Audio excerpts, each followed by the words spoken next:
Hi, let's see if this is working properly. So, my name's Brian Garza. This is education in the 1940s. Education prior to the 1940s, only half the US population had completed at least 8 years of school. Public schools were often poorly funded and lacked basic essentials like books and desks. Education was a luxury only the upper classes or the top 10% and upper middle classes could afford. Many children, as a result, many children could not read or write. Blacks, Asians, and Mexicans were oftentimes segregated and couldn't attend class next to the white children, and the schools they did attend were often bad quality schools.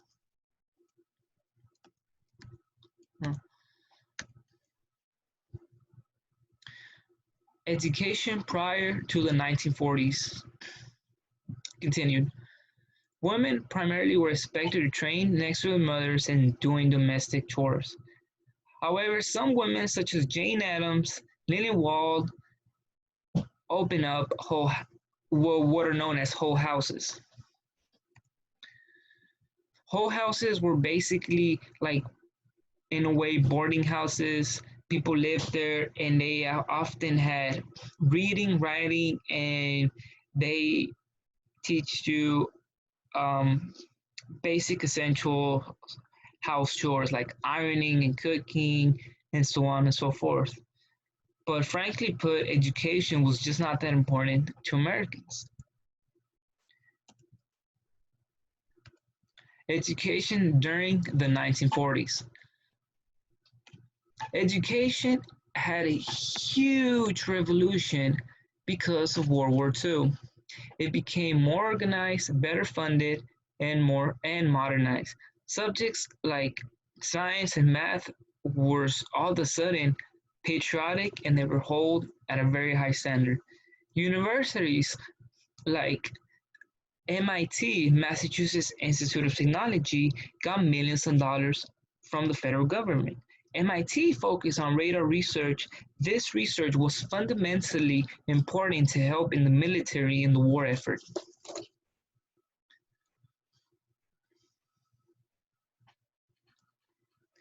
So in this revolution, let's have an example.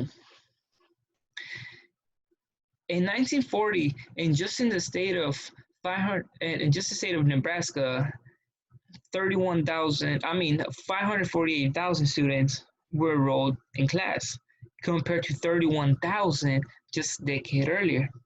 High school, colleges, and universities were in every corner in the US. They have facilities in Alaska, Hawaii, Puerto Rico, and other US territories. The emergence of districts and problems for and against.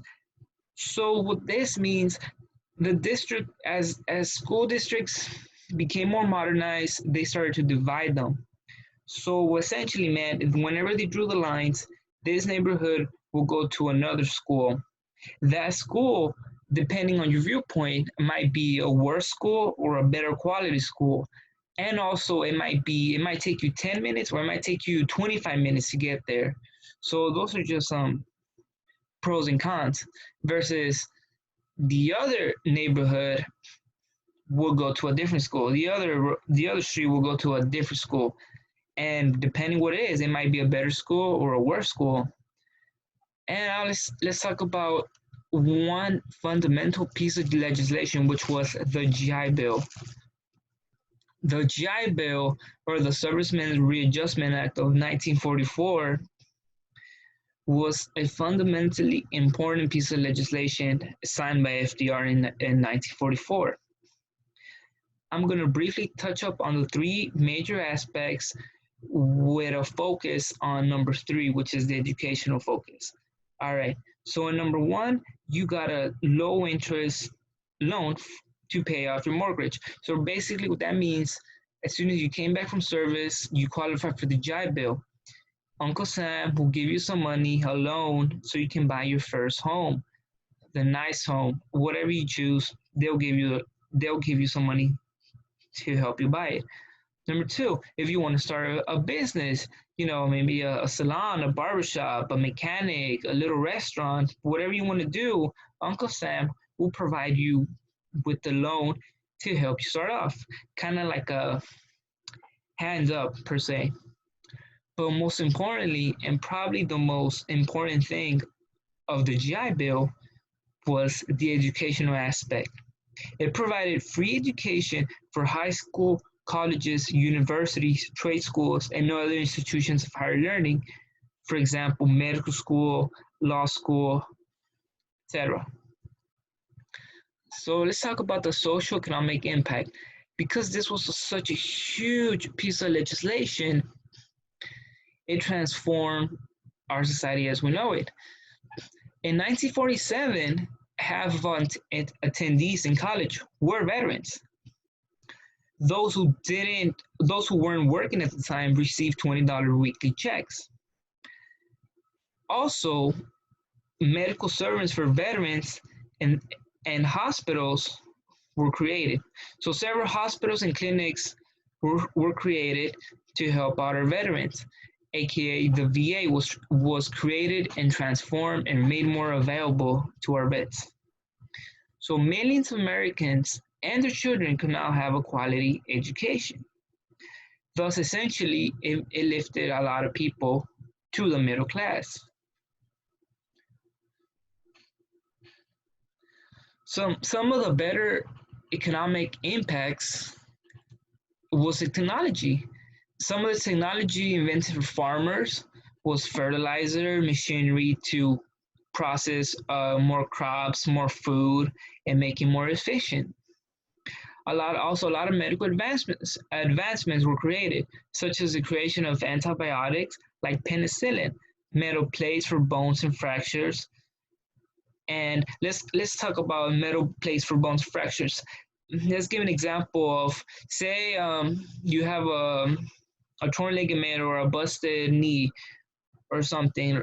So what they will do, they will kind of like replace the cartilage of the knee with a screw and a metal plate, and that will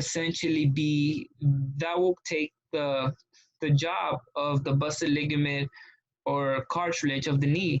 The metal part of it will do that. It will replace that. So that's kind of a brief example. And the recognition of post-traumatic stress disorder, aka PTSD. Okay, let's talk about some of the negative aspects of the GI Bill. Discrimination under the GI Bill was very much real. Blacks, Mexicans, Asians, and other minorities were often denied by banks for their loans and their small businesses, especially in the South. Thus, Blacks, Asians, and Mexicans and other minorities could not receive that high quality education. We have to understand that this is still the 40s. Separate but equal was still law of the land. Brown versus Board, which ruled that separate but equal was unconstitutional, in other words, separate was not equal, that didn't come until 1954. So during this time, during the 40s, there's a lot of discrimination going on. Okay, and let's talk about the GI Bill now and education now as a whole. So we talked about back then, and let's talk about how it deals to us today in the present. The piece of legislation FDR signed in 1944 was about like 80 plus years ago, 70 or 80 years ago, but it has helped out a lot of vets and a lot of people over that time. In 1984, Representative G.V. Montgomery created legislation to make the GI Bill indefinite. It also expanded coverage to more vets who meet a certain criteria. For example, if you're in the Coast Guard or the National Guard, and now it will include you. In 2008, President Bush signed the Veterans Educational Assistance Act of 2008, the post 9/11 GI Bill. The major provision for this was to expand the funding for vets to fully cover four-year universities and transfer benefits to their spouses and their children. In 2017, President Trump signed the Forever GI Bill, which modernized the GI funding and gives more benefits and more help to veterans and their families. Okay, so let's go back a second. The reason I have the D and the R is shows their political party, their affiliation. So when it comes down to education, luckily this is something both political parties strongly support, supporting our troops and especially supporting the GI Bill. This is one of the rare occasions they finally put aside the differences and support people. Here, let's have this is a stark contrast. Here's a picture of FDR on your left side signing that piece of legislation in 1944. And on the right side, you have President Bush in 2008 signing the post-GI Bill.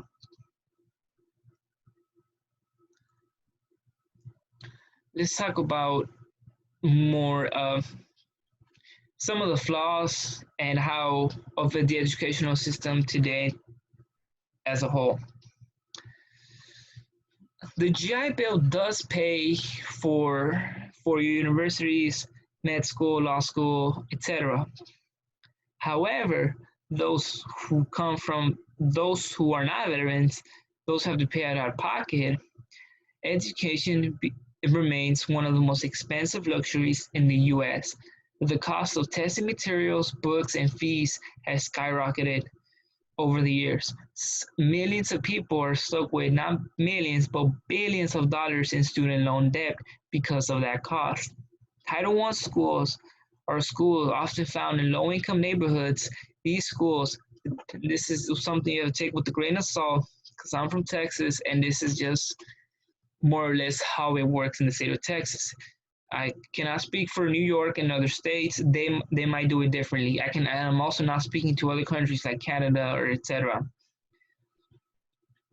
Schools get funding based on their test scores. However, if the school lack adequate resources, their students are not going to do well. Let me use an example. If a better school on the other side of town has like about 5 or 6 counselors, to help children with problems at home with other students, compared to the Title I school who only has one counselor. Well, we can see how that's going to work out for the students, right?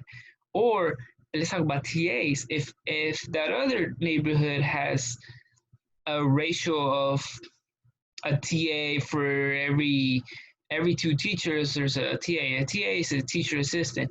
Basically, that's another person, another adult helping the teacher teach whatever she has to do for the day, versus the Title I school has one or a handful of TAs for the entire school. You can see how beneficial the other neighborhood is getting, how better resources, how they have a better access for resources, and in return, whenever they do their test scores, they get better funding. So as a result of all this, charter schools, private schools, and for-profit schools have been created. Some of these schools give the parent the right to have the children go to a better school based on their income. Some of these schools also have a lottery system. A lottery system, it enrolls a certain number of children due to eligibility and space and top it up luck. So even if you want your school, even if you care about your students' future and you want them to go to a better school, sometimes there's just not space for them, or you're not eligible. And whenever a child goes to a good school, especially in elementary, it's going to impact that child for the rest of his or her life. Here's a picture. I know it doesn't say 1944 or the 40s, but this is just an example of how the cost of tuition rate has skyrocketed over the years. Because I know I talked a lot about the GI Bill, but my topic is education as a whole.